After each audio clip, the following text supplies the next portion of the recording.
ओम श्री गुरुवे नमः।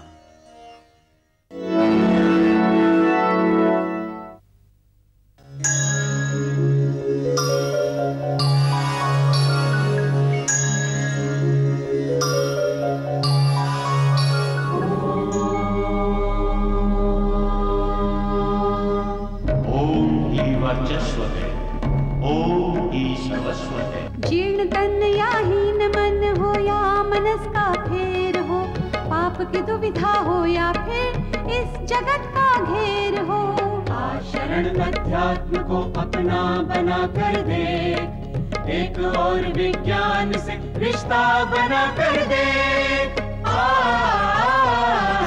वेद आयुर्वेद हो या हो ग्रहों की मुश्किलें, शुद्ध अनुष्ठान हो या सत्कर्म की मंजिलें, अध्यात्म में हर रास्ता है पास आकर दे, एक और विज्ञान से रिश्ता बना कर दे, एक और विज्ञान से रिश्ता बना कर दे।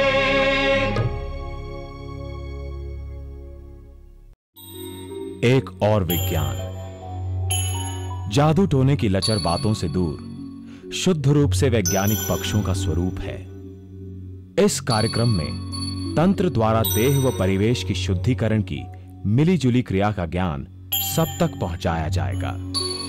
यह कार्यक्रम तंत्र में अनिष्ट करने के पक्षों की भ्रांतियों को तोड़ते हुए इसके लाभकारी व शुद्ध भारतीय वैज्ञानिक पक्षों को उजागर करेगा। नमस्कार, हमारे इस अध्यात्म के कार्यक्रम में आप सभी का बहुत बहुत स्वागत है।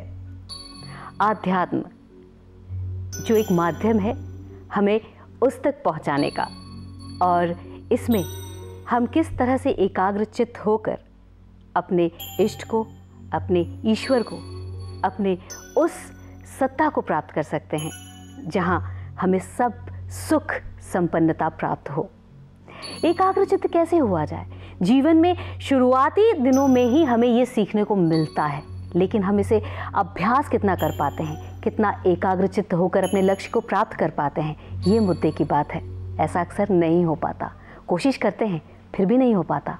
लेकिन एकाग्रचित्त होने के लिए मन की महिमा बहुत असीम है और अहम है, और इस मन की महिमा को कैसे समझा जाए, जाना जाए, और मन और एकाग्रता को कैसे अपने जीवन में सही दिशा में प्रयोग में लाया जाए, चलिए आज इसी विषय पर विस्तार से जानकारी प्राप्त करते हैं। और इसी विषय पर विस्तार से बताने के लिए हमेशा की तरह हमारे साथ स्टूडियो में मौजूद हैं हिज होलीनेस परम पूज्य श्री चामुंडा स्वामी जी महाराज। स्वामी जी, स्वागत है आप। हाँ, शुक्रिया बेटा। दोस्तों प्रणाम, नमस्कार, जय माता दी। ईश्वर ने, भगवान ने हमें पूर्ण बनाया है। उसने ऐसा करके भेजा है कि व्यक्ति अपने जीवन में किसी का मुताज ना हो, और ऐसा भी करके भेजा कि सबके साथ सहयोग करे और सबका सहयोग ले, इगोइस्टिक भी ना हो जाए। दोस्तों, हमारे पास शक्तियों का खजाना दिया भगवान ने, इतनी ताकत दी, इतनी शक्ति दी कि हम बहुत कुछ कर सकते हैं। आप बहुत कुछ कर सकते हैं। कोई भी कोना हो, कोई भी एम हो, कोई भी क्षेत्र हो, आप उसमें जा सकते हो। बहुत से और खजाने हैं आपके पास में, पर मन की शक्ति विशेष रूप से इंसान को भगवान की ओर से मैं कहूँगा कि विशेष उपहार है, जिसका वो किसी भी ढंग से प्रयोग कर सकता है।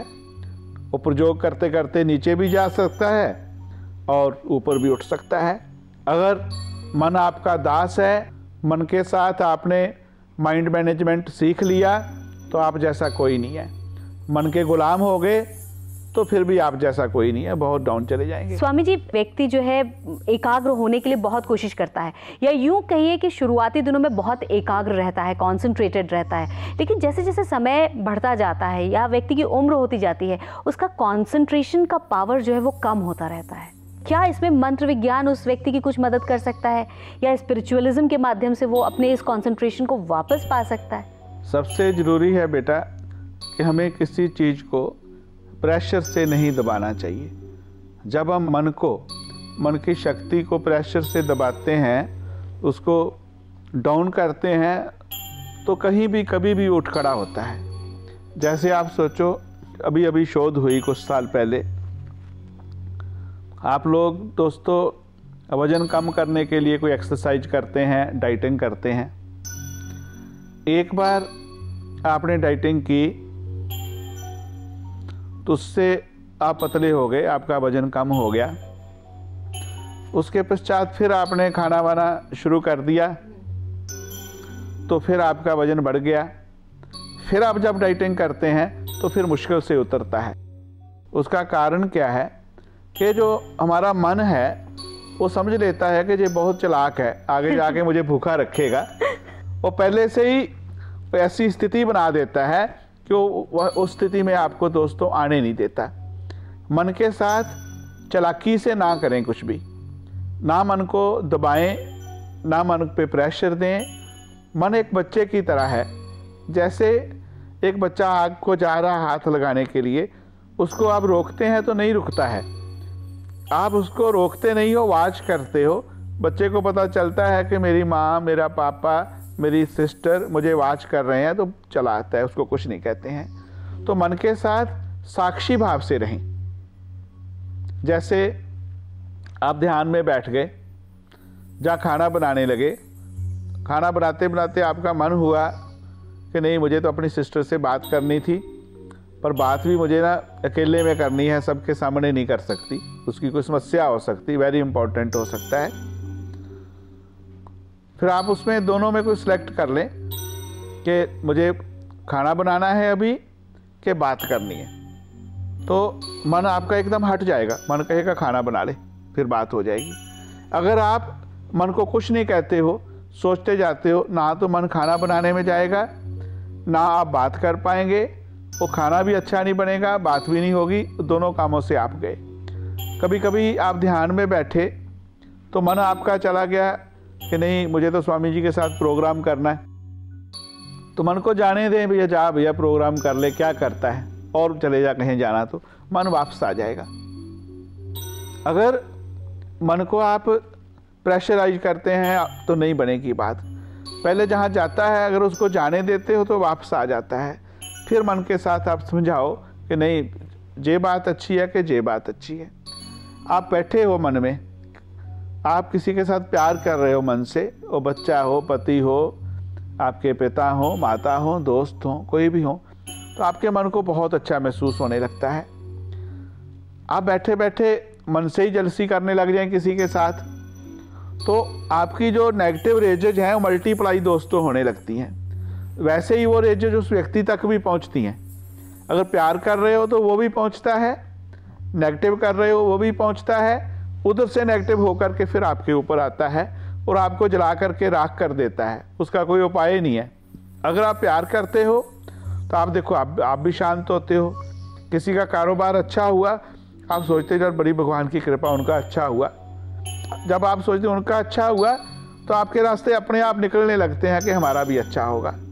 तो मन किस चीज़ से आनंदित होता है। फिर भी कभी कभी मन ना ऐसे होता है, अपर्णा, बहुत कोशिश करते हैं कि मन भागने लगता है, फिर भी परेशान होता है, डर लगता है। तब दोस्तों एकांत में बैठ जाएं, कोई म्यूजिक अच्छा लगता है उस म्यूजिक को सुनना शुरू कर दें। जो आपके ज़िंदगी की अच्छी घटनाएं हैं, जीवन के अच्छे क्षण हैं, उनको याद करें। किसी व्यक्ति के प्रति बहुत नेगेटिव विचार आने लगे हैं तो उसने जो अच्छा किया आपके साथ, उसके बारे में सोचना शुरू करो। किसी ने आपको आज गाली दे दी तो आपको लगता है सुबह जाके उसका मैं बुरा हाल करूंगा, कैसे गाली दे दी। जो उसने आपके साथ प्यार किया, अच्छा कहा, उसको याद करो, तो आप समझ जाएंगे कि बहुत जल्दी मन हमारे साथ आ गया। और मन को एकाग्र करने के, मन को काबू करने का एक बहुत सा और अच्छा ढंग है कि दोस्तों, किसी ने भी आपके साथ कोई ज्यादती की है, गलत किया है, उसको मन से क्षमा कर दो।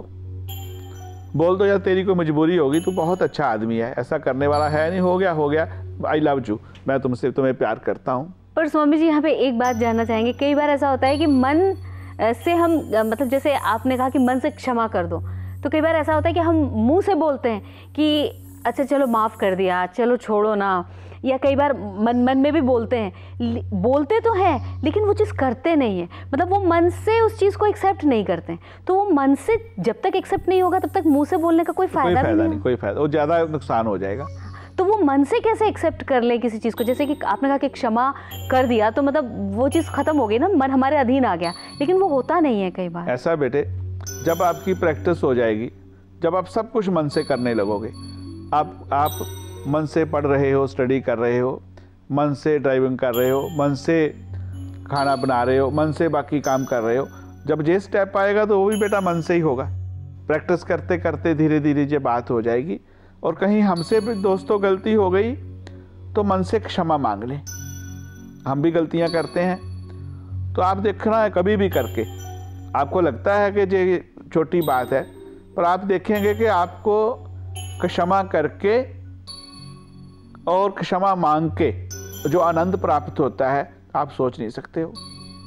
अब मन से करके देखना, मन से प्यार करके देखना। अगर गुस्सा करना है तो ऊपर ऊपर से करो, कभी कभी बच्चे को समझाने के लिए, बड़ों को समझाने के लिए। प्यार करना मन से करो तो आपकी जो रेजेज हैं जो आपको इतना सुंदर वातावरण आपके आसपास बना देंगी, आपको प्यार ही प्यार मिलेगा, आप आगे ही आगे बढ़ते जाएंगे।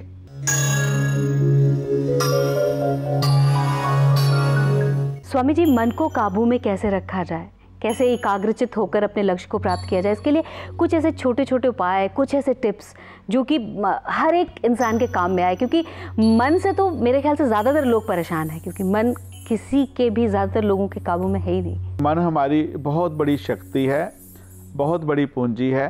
मन ऐसा कल्प वृक्ष है जो आपको इस लोक में, दुनिया में पूर्ण रूप से भौतिकता प्रदान करता है और धीरे धीरे आपको मोक्ष तक भी ले जा सकता है। मन की शक्ति ऐसी है। तंत्र ने बहुत से छोटे छोटे उपाय बताए हैं इसके लिए, तो उनको भी अगर हम करते हैं तो उनसे भी लाभ होता है। जैसे 11 मुखी रुद्राक्ष जो पहनना, अगर उसको आप शंकर भगवान की पूजा करके बढ़िया किस्म का रुद्राक्ष, आजकल बढ़िया किस्म का दोस्तों इसलिए कहना पड़ा कि आजकल मार्केट में बहुत से डुप्लीकेट रुद्राक्ष आ गए हैं। वो एक्चुअल रुद्राक्ष होते ही नहीं है, लकड़ी होती है, हम पहन लेते हैं कि फ़ायदा होए, नहीं हो सकता है। तो 11 मुखी रुद्राक्ष पहनना आपके मन को बहुत शक्ति देता है, आपके नेगेटिव विचारों को नहीं आने देता। जैसे काली बिंदी लगाते हैं तो नेगेटिव रेजेज को आने से रोकती है बच्चे में, तो बड़े लोग 11 मुखी रुद्राक्ष पहन सकते हैं। वो 9 ग्रहों के नेगेटिव को पॉजिटिव में बदलने की शक्ति रखता है और साथ में शिव और शक्ति की कृपा होती है। पहने इस ढंग से कि जहाँ टच करे। दूसरे नंबर पे स्फटिक पत्थर, क्लियर क्रिस्टल्स आप अपने कमरे में रखें जहाँ आप सोते हैं, जो आपका पूजा का स्थल है, जहाँ पे आप अपना काम करते हैं, अपने ऑफिस में रखें, तो वो भी आपके नेगेटिव विचारों को रोकने की क्षमता रखते हैं क्रिस्टल्स। और अगर आप थोड़ी साधना में आगे चले गए हो, रोज़ आधा घंटा निकाल रहे हो, तो फिर एक बगलामुखी माँ की उपासना है। उनका एक बगलामुखी जी का ऐसा मंत्र जो लक्ष्मी जी भी प्रदान करता है और नकारात्मक शक्तियों को भी रोकता है। इस मंत्र का जाप 2-2 माला 2 साल तक करें। उसके पश्चात समृद्धि कारक बगलामुखी जी का मंत्र आप लोग कर सकते हो, क्योंकि अगर आप प्राइमरी क्लास पास नहीं करते तो आप मिडिल में नहीं जा सकते, मिडिल नहीं करते हाई स्कूल में नहीं जा सकते, हाई स्कूल नहीं करते तो फिर कॉलेज नहीं जा सकते। एक सिस्टम है दोस्तों। तो अगर आप सच में तरक्की करना चाहते हो, मन की शक्ति को बढ़ाना चाहते हो, तो ऐसी साधना आपके बहुत बड़े काम की है। साइंस भी कहती है कि हम पूरी लाइफ में, पूरी ज़िंदगी में अपने ब्रेन का 20% से ज़्यादा प्रयोग नहीं करते हैं। और मन की शक्ति की भी दोस्तों ऐसी स्थिति, हम टच ही नहीं करते, हम कॉन्शियस अनकॉन्शियस तक ही पड़े रहते हैं, कलेक्टिव तक जाते ही नहीं है, पहुंचते ही नहीं है। अगर आप कलेक्टिव को टच कर लेते हो तो आप समझ लीजिए कि आपने सब कुछ पा लिया दुनिया में। तो उसके करने की अनेक विधियां हैं, बहुत से ध्यान हैं, और कुछ ना कुछ कभी कभी हम अपने सेमिनार में सिखाते भी हैं ऐसा। तो आपके आसपास कोई सेमिनार हो तो आप ज़रूर वहाँ पे सीखने के लिए आएँ, आपको बहुत कुछ मिलेगा। स्वामी जी, ये हमारे पास मेल आया है न्यू जर्सी से और इनका कहना है कि इनके लाइफ में बहुत सारे टर्मोइल्स आए हैं कि पहले जो ये बनना चाहते थे उसके लिए इन्होंने पढ़ाई करी, यानी ये डॉक्टर बनना चाहते थे और डॉक्टर बनने के लिए इन्होंने पढ़ाई शुरू करी और इसके बाद उन्हें लगा कि उन्हें वकालत करनी चाहिए, तो वकालत की पढ़ाई इन्होंने शुरू कर दी। यानी कई सारे साल जो है डॉक्टर की पढ़ाई करने के बाद जो है वकालत की पढ़ाई में इन्होंने लगाया और उसके बाद फिर इन्हें ऐसा लगा कि इन्हें डॉक्टर बनना है, तो फिर अभी डॉक्टर की पढ़ाई ये कर रहे हैं। तो ऐसी स्थिति में जबकि कन्फ्यूजन इतना ज़्यादा है लाइफ में, तो ऐसा क्या है, यानी ग्रहों की क्या ऐसी चाल है जो कि व्यक्ति विशेष को एक जगह नहीं स्थिर होने देती है, या कई बार ऐसा होता है कि करियर के ऑप्शंस दो बार आ जाते हैं, या यूं कहें कि दोनों तरफ दिमाग चलता है और जो भी काम करते हैं शिद्दत से करते हैं, लेकिन दो ब्रांचेस उसकी खुल जाती हैं या कई बार 3 ब्रांचेस भी खुल जाती हैं।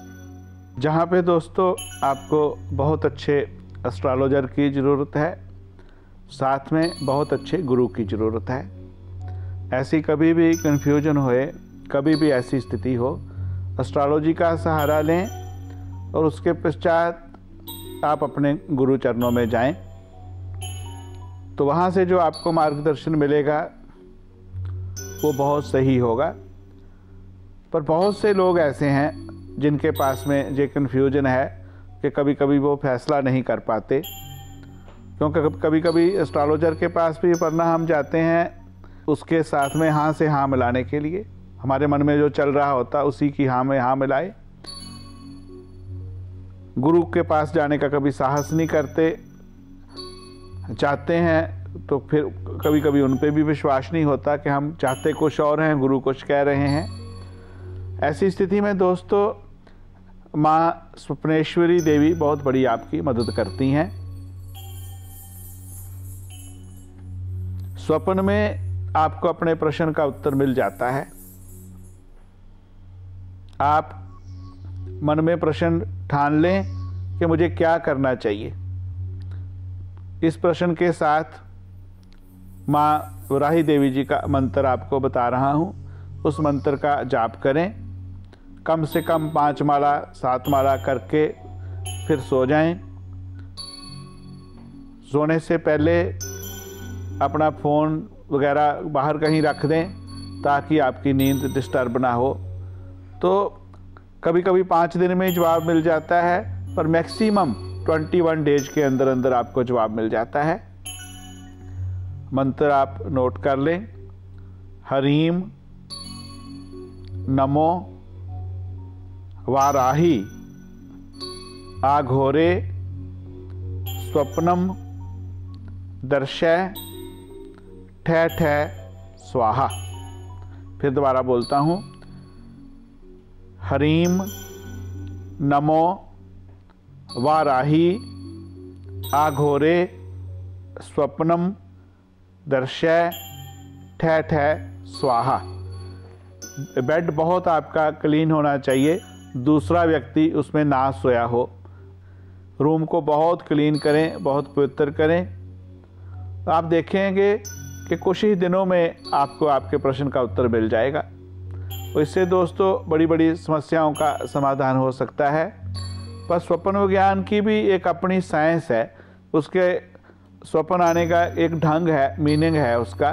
कभी आप कंफ्यूज हों तो आप हमारे सेंटर में संपर्क कर सकते हैं कि आपका कोई ऐसा स्वप्न आया, उसका क्या मीनिंग होता है, तो आपको ज़रूर बताएंगे। तो दर्शकों, हमने जाना कि एकाग्र चित्त कैसे हुआ जाए और अपने इस चित्त, अपने इस मन को कैसे कंट्रोल में रखा जाए, कैसे इस मन का स्वामी बना जाए, न कि मन के वश में स्वयं को कर दिया जाए। यानी बातें ज्ञान की, गूढ़ रहस्य की जाना समझा बहुत आसानी से हमने और आपने। स्वामी जी, आज जो बातें आपने हमें बताई, जो जानकारी दी, उसके लिए बहुत बहुत धन्यवाद। हाँ, शुक्रिया अपर्णा जी। दोस्तों, आपका भी बहुत बहुत शुक्रिया। आप अच्छे अच्छे लोगों के क्वेश्चन लेके आती हैं। दोस्तों, आध्यात्मिक विद्या, ज्योतिष विद्या ऐसी विद्या जो आपकी बहुत बड़ी दोस्त है। आपको मार्गदर्शन तो मिलता ही है, साथ में आप अपनी पावर्स को, अपनी शक्तियों को, अपनी ईशाइयों को कई गुना बढ़ा सकते हैं। नकारात्मक शक्तियों को बिल्कुल जीरो कर सकते हैं। तो भगवान करे ऐसा ही हो, आप भी साधना में आगे बढ़ें, आपको भी उपलब्धि हो और आप भी कहें कि सच में स्पिरिचुअलिज्म में बहुत कुछ है। इसी विश्वास के साथ, इसी आशा के साथ आपसे और परना जी से इजाज़त लेता हूँ।